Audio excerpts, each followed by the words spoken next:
Good afternoon, and welcome to Tensure's May LinkedIn Live. This month, we're going to talk about, is it time to get off the Magento Merry-Go-Round?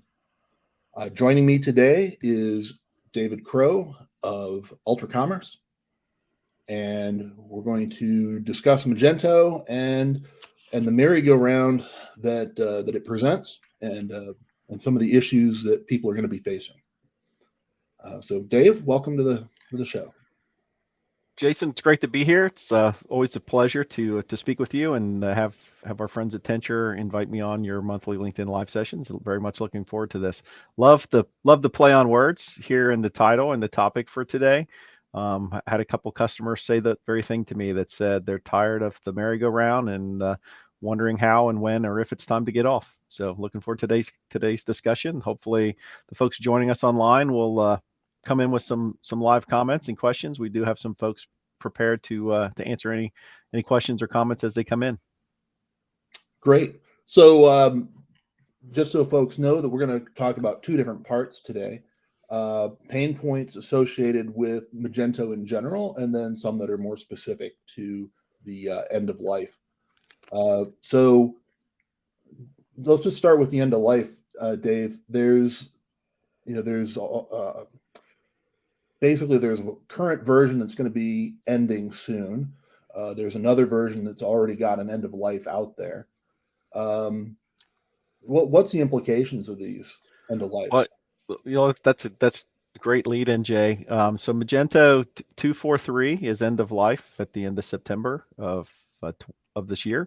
And there's been several other versions that have end of life leading up to where we are today. And I think 244 is the most recent version that was released on April 12th. And if I'm reading Adobe's calendar correctly, there is an end of life date announced for that sometime out in early 2024, I believe. So, I guess the implication is, you're going to have to make a migration and an upgrade to stay current, to stay compliant, and to make sure that you have security patches in place before holiday. Which is going to require some testing. And frankly, depending on which version you're migrating from to get to 244, right? If you're on 241 or 2, you might have more significant changes and cost implications than if you're on 243, but any of which is going to require a pretty rigorous testing take place before you go live with it. Did I hear you correct that this is going to be in the middle of the Christmas season? Merry Christmas, Happy Holidays. Yes, yeah, that's it's unfortunate that the end of life, at least if I'm reading this correctly, is September 30th, right? Which puts you right in the smack of holiday prep, or certainly butting up against when most companies would have an October 1st shutdown, at least on the retail side, for holiday, so that there are no systems changes that are implemented after October 1st. So a lot to get done to prep for that. But yeah, that's timing's a bit unfortunate, but there's not much you can do about that except prep, plan, and test for it. And oh, by the way, hopefully everyone's budgeted for this and has this in their 2022 financial plans to go through the upgrade and the testing and the other changes that are part of the process. So, well, I know many companies that it's September or August dates, which are their cutoff. So, well, typically I would tell people you want to be testing by the middle of July for anything new that you want to go live for peak, and generally have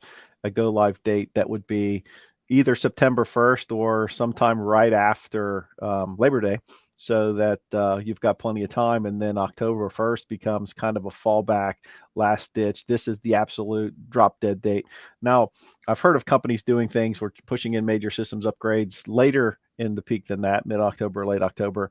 But those generally come with some horror stories that said it didn't go very well, right? So hopefully we are, or no one on the LinkedIn live sessions finds themselves stuck in that scenario. I mean, talk about playing without a net. That's ooh, that's scary. It is. So what about the as far as another pain point, license fees?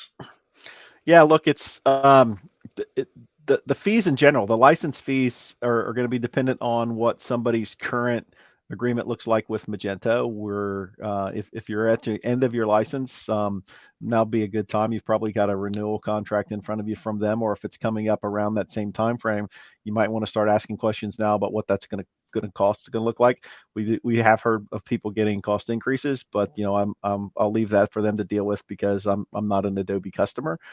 So that's a pretty significant undertaking, right? The other thing to think about that is, are there other pieces of my technology stack that will also need to be upgraded or changed in parallel with this so that they function or continue to function with Magento? And when I say that, I mean things like, am I having to upgrade also my version of PHP that's underpinning Magento? Do I need to upgrade my database? Do I need to upgrade, the third-party extensions that are talking to this ones that I'm paying for that I download from Magento Marketplace? And are there additional or new or associative fees that go with that? And so when you start thinking about all the different technology pieces that I have to license, that's bucket A of my platform fees. But then you say, and you talked about this before, the testing process. Do I have machine resources and licenses in place that are going to allow me to run a production performance scalability test? Do I have enough resource to do dev and testing on separate hardware environments? Do I have the licenses in place for the dev environments I may or may not need? Do I have to get third-party agreements in place to have contractors or other folks come in to be able to use the platform? And so it's time to start thinking about what are all the potential buckets of just license fees associated with the platform, and then also start to think about the human element of this and the cost of, do I need to bring in third parties to help me with this? Do I need, is there additional product that I'm going to have to buy? Do I need to buy do I need additional cloud infrastructure? Do I need additional cloud database or what have you? And so, that it's time to start thinking about a checklist of what are all of those assets that are going to be impacted by this upgrade or end of life event. And then, do I have budget allocations, and do I have a pretty good understanding of what the potential cost implications for each of those is going to be as I move forward? Thinking back to the end of life, and maybe this is fees, maybe it just talking about the license in general. What if I just want to say, I don't want to deal with this. I don't have time to deal with this before this holiday season. I just want to wait until January. Well, yeah, you may have people that want to kick the can down the road. Now, there's two different alternatives to that could cause some agita that you need to prep for and think through. The first is just around risk and risk mitigation, because with the end of life comes end of bug fixes, end of patches, end of upgrades, but also end of security. And that implication could be significant if vulnerabilities are found or exist within the platform today. It means that no one's going to patch those from a security standpoint. So you basically may be in a situation where you're out of compliance for PCI and PII, so personal credit and information and personally identifying information, so that if in fact you, heaven forbid, have a breach or a penetration, right, you have no fallback because you're not PCI compliant, because the software is past end of life and you're out of support. So you're going to be on your own to kind of manage through that, both in solving, identifying, and closing the vulnerability, but also if you have a breach and an event occurs, you really don't have anybody but yourselves to fall back on for the exposure that it's created for your customers and yourself from that penetration. And so that's the technical side that says, can I and does my organization want to take on that risk? Now there's the license side of that says, if my subscription agreement with Magento and Adobe expires in some time before or in parallel with that, then I also could be in a situation where, can I even operate the platform beyond end of life if if the timing of my licenses or my subscription with Magento ends at the end of September as well, then you're going to have to be in a situation to run renewal, because this isn't like a perpetual software license where you can keep and run the code forever. Your subscription has to be current, has to be paid, or you may not have license or access rights to be even to continue to use the platform. And so two different schools of thought, two different things to think about. But again, it's how risk averse is your CFO, right? It reminds me of Charlie Brown and and Lucy with kicking the can down the road. Looks like the football might get pulled out from underneath you. That's true. So these complicated, Magento is very complex with a lot of third-party components that usually get added in. Let's talk for a second about the upgrade. Just how complex is an upgrade for Magento? Look, if you're moving from 2.3 to 2.4.3 to 2.4.4, it's probably going to require that you're going to want to test everything. You're going to want to look at your extensions and your third-party code, and you're going to want to test all your customizations. And you're probably still going to want to do a performance test, especially because you're going to be swapping out the platform heading into peak. So that's probably, I'll politely say, a month or two or worth of testing, right, to make sure things are going to work. But it really, it's going to be, and it depends, right? It's, do I have the resources in my place for this? Do I have testing scripts? Do I have common an understanding of the third-party products that are put into this and the customizations that I've done, so that I can go maybe over rotate on testing those pieces to make sure that they function properly and they scale properly. So I would tell you, from my standpoint, the most important thing if I'm looking to stay on Magento is, do I have an adequate, accurate, and up-to-date inventory of all of the pages, all of the extensions, all the customizations that I've built onto the system? Do I have predefined and existing test scripts that allow me to thoroughly test each of those components in an efficient manner, whether automated or not?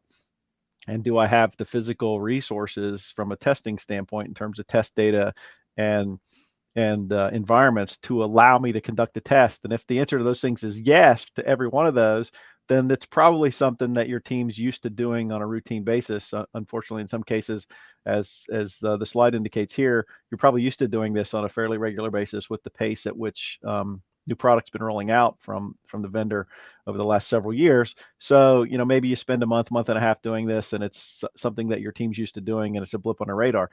But if your answer is no to each of those things, compounded by the fact that this is dovetailing into a holiday season, then it's going to be a pretty significant undertaking, because all of those things that I just asked if you had, do I have an inventory of all of my third-party extensions and my customizations? Do I have, if the answer is no, then I got to build one. Do I have testing resources and testing scripts and automation available? Then no. Well, then I'm going to have to identify what is the biggest risk area for me with my system to go off and do this. If I don't have machine resources available, then I'm going to have to go acquire physical hardware on which to conduct some testing. And I would tell you that I would also make sure that as part of that testing process, I'm thinking about my year-over-year growth expectations for holiday, and I'm doing a complete performance test to make sure that the environment has been thoroughly tested beyond the demands that I think I'm expecting in terms of order volume for Black Friday and Cyber Monday and all of holiday season, to get myself in a position where I'm confident that the system's been thoroughly tested to the extent that I need it to be confident that I won't have a failure during peak. And probably I would suggest pushing it beyond those boundaries, so that or identify if there's a failure point, so that you kind of know how to kind of wind the pieces back together should something bad, or knock on wood, something great, like maybe you were planning on 40% year-over-year growth and you have 140% year-over-year growth, and you start to have system performance issues, but you already know how to fix them because you tested for it. Well, that's quite an encumbrance that these customizations will put on. It can be, right, and that's been one of the beauties, but one of the detractions of the platform all the time was it's easy to customize, right, and it's easy to add third-party extensions to, and they have a marketplace to get them. But there's when you think about the habitual or ongoing process of applying patches and applying updates and upgrades to the system, it's time to start thinking about, what are these extensions or customizations designed to do? What's the value prop that they're providing? And is there feature function within the platform or an alternative platform that would allow me to say, maybe when I apply this customization, built this customization, or I applied this third-party extension, my platform couldn't support that, but maybe the alternative is now there's feature function similar to this that performs a parallel function in a similar way. Well, it's not exact, but it allows me to get rid of extensions or get rid of customizations. Or, again, there's an alternative, and there's still time to say, is Magento the right solution going forward for me? Maybe it's time I look at another platform, and maybe those other platform alternatives don't require you to have the level of customizations or third-party extensions buried into it that allows me to simplify my architecture, simplify this process before peak, so that these customizations that I have and these third-party extensions kind of dry up and go away, right? And you can even take that beyond just typical extensions you might see for Magento, like payments processing or subscriptions or specific shipping calculations or cross-border, to say, what about PIM? What about my product information management system? What about my content management system? Do I have an order management system that I've connected into this? Is there a way to simplify my ecosystem by kind of consolidating that into one vendor, one platform umbrella that makes this easier, right? Less cumbersome, less dependent upon third-party extensions and customizations to get the feature parity that I need for my site. And so there's always an opportunity to look at it from that perspective as well. I'd imagine you'd have to do a lot of testing to make sure all these third-party tools play well with each other. Well, again, right, and that's one of the key things when you think about an inventory that says, I've got third-party extensions, third-party integrations, third-party customizations, third-party tools, PHP, right? All these other things that are attached to my commerce platform. And while most people might look at this and say, hey, do I need to test all these components? It's like, well, yes, you do. And more importantly, you also need to get an understanding of, are all of the versions of those products that I have still compatible with the version of the platform that I'm deploying, right? And so when you think about extensions that come from Magento's third-party marketplace, we see one of the pain points with Magento is people might upgrade the code, but they don't upgrade, or the core, but they don't upgrade their extensions. And then all of a sudden now I'm running extensions that I downloaded and I used when I was running Magento 1.9, but now I'm on 2.4.4 and I'm having performance issues. And many of those can be traced back to the fact that this extension that you're using doesn't work, has never been tested to work with the version of Magento that you're running. So it's almost like, hey, where's my inventory of the 25, 50 things that I bolted on here? And now I've got to go out to Magento Marketplace and see, is there a version that's compatible with the version of Magento I'm going to deploy, and download that and deploy it with the code and test it again. That does not sound like fun. Speaking of code, though, PHP. I understand that there's a move to Java coming up. Oh, look, that's I'll say a poorly guarded secret. I think the folks at the Magento community kind of found this out. Late last year in the August September timeframe, that Adobe is building a new Java-based version of Magento or Adobe Commerce that will be coming out at some point in the future. There's been no announced date for that, but yeah, there will eventually be a new version of the product that comes out that's going to be no longer based on PHP. And so when you think about the migration from Magento 1 to Magento 2 was a pretty significant architectural difference between the two platforms, and it was just structured differently.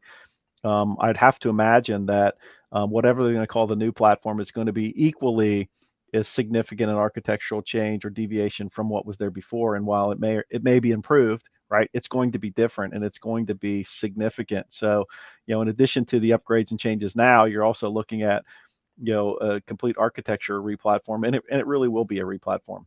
And so, maybe the time right now is, instead of saying, should I upgrade Magento, maybe the opportunity is to replatform off of Magento to something that's a little more modern, a little more feature rich. But the good news with that is most of the SaaS platforms that are available today, not only do they keep the technology current, so you're off of the merry-go-round of continual upgrades, but they're very feature rich and fast to deploy because they have very good template stores that you're starting from, that gives you an opportunity to move to an alternative platform that gives you more parity, but also has some tooling that allows you to migrate all of your legacy platform Magento data, things like customer and customer history and accounts and products and pricing and promotions and offers, to be able to move all of that quickly and effectively into this platform. So, and you can do it in a matter of weeks rather than months. So, we see a lot of opportunity in the marketplace, ourselves included, right, with a platform that allows you to be live in significantly less than a quarter, with a feature-rich set and have all your data migrated over. Now, just because they're switching this over to Java, is there some historical data points on whether they fix a lot of the bottlenecks and the performance issues? that I couldn't answer. I don't have that kind of inside intel, but I hope they do, right? There have been some, there are some fairly well publicized performance bottlenecks with Magento that you can find if you do a Google search that hopefully they'll address. But time will tell, right? If you're gonna take the time to re-architect the solution, then hopefully they will. So a question that's come up on the chat is, when Magento goes to Java, would Magento users be able to go back to the open source Magento? Well, so what I would tell you is, so Magento open source was, I guess, transferred ownership rights from Adobe to the Magento community. So they could do that today. Now the question remains is feature parity. Are there extensions that will no longer be compatible? Are there customizations won't be compatible? That question I can't answer because I think that transfer happened late last year as well, and so how different is Magento open source from Magento 2.4.4? I can't answer that question. Maybe some folks on the live stream or in the community could, but I guess if your consideration is, could I move back to open source or move to open source? By saying back, I don't mean you're falling backwards to old technology, but I'm moving to an open source platform rather than a paid and supported platform. You still have the exposure from a risk, from a security and compliance perspective, right? Maybe it's lessened because the community is supporting the platform, but that's a question you'd have to answer with them. But it's still a consideration that says, is it like for like? And if it's not like for like, then I still have to test everything, right? And I still have to think about all of the performance testing, all of the third-party extensions, all the customizations, and make sure that I'm going to have compatibility as I head into holiday season with something that's going to work.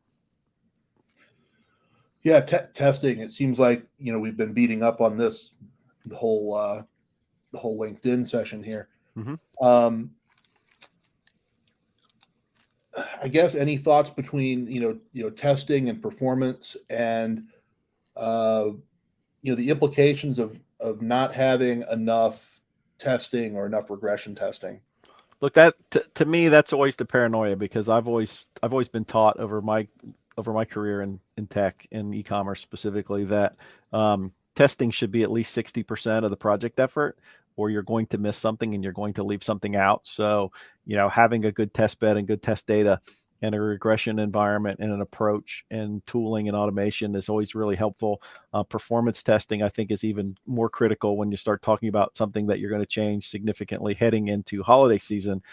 And so, making sure that you've allowed enough time, enough resource, enough capability, because it seems like most times if you do Google searches on IT projects that fail or e-commerce projects that fail, what's the one thing that you find almost universally is that we shortcut the testing time and rush something to production that wasn't complete or thoroughly tested, and it was the end user who suffered because your customers were online trying to buy something, and it was only then that you saw that this wasn't working and it failed.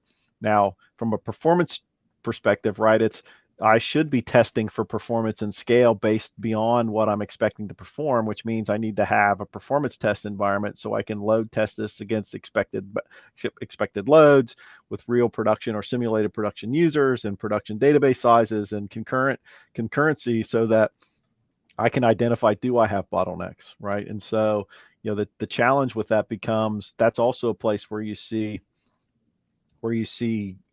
people cutting corners and taking shortcuts to get the project done sooner to meet a deadline.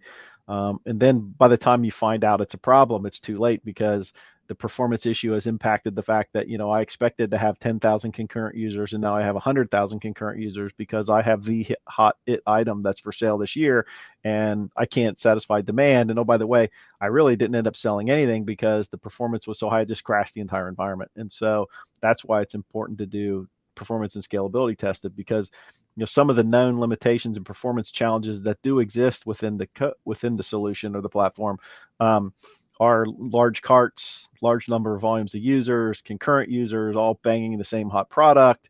And in the same time, I'm still trying to do pricing updates and promotions and see what's selling well, so I can make updates to my promotions or my offers or my inventory availability. All of which, concurrency, doing all those things at the same time, impacts system load and performance.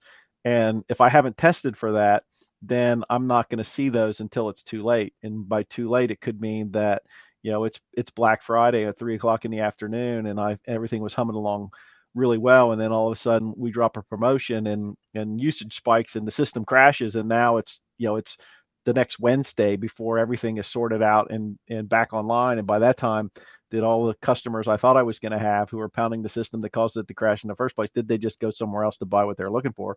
Or worst case, did I take orders that I never confirmed with the customer, so maybe I didn't receive payment, right? Or did I miss orders that I've got customers who are expecting to have product delivered by Christmas, and now they have no idea if they're going to get it or not, right? Yeah, I've worked with some Magento sites that somebody had a very successful marketing email, and it suddenly brought the whole system down for a day and a half.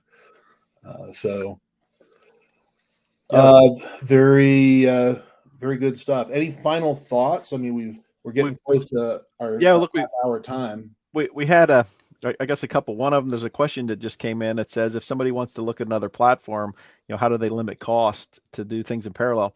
Look, I would tell you that a lot of the platforms on the market today, Ultra Commerce included, first off, you're deferring cost until go live, because you're only paying for your non-prod environments while the build is going on, right? So that helps you defray the cost as well. And I would tell you, a lot of us are in a position where we understand the risks and the challenge that you have. And so I would say, talk to the vendor. You'll find that most of us are pretty collegial and pretty flexible in finding ways to make things fit within your budget and fit within your timelines, even if that it means deferring costs, right? Because most of us would rather help solve a problem than create one. And so you'll find a lot of flexibility exists in the marketplace.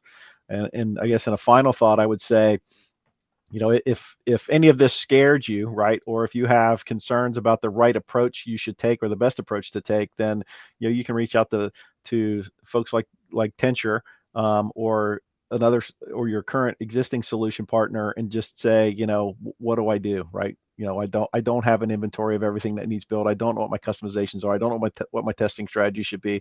Then raise your hand and ask for help, because there are a lot of other consulting and systems integration companies in the market, like Tensure, who have expertise, who can point you in the right direction, help you understand what the risks and implications are, and put together an effective strategy and budget that meets your business requirements and gets you across the finish line in a way that's going to make you confident that you will not have challenges over the holiday season. Outstanding. All right. Well, Dave, thanks for coming out today, and it's been a pleasure. Always happy to join, Jay, and thank you to the folks at Tensure for having me on. Okay, and thanks to everyone who's out there watching. Appreciate it. All right. Well, we'll see you guys next month with a different LinkedIn Live topic. Thanks.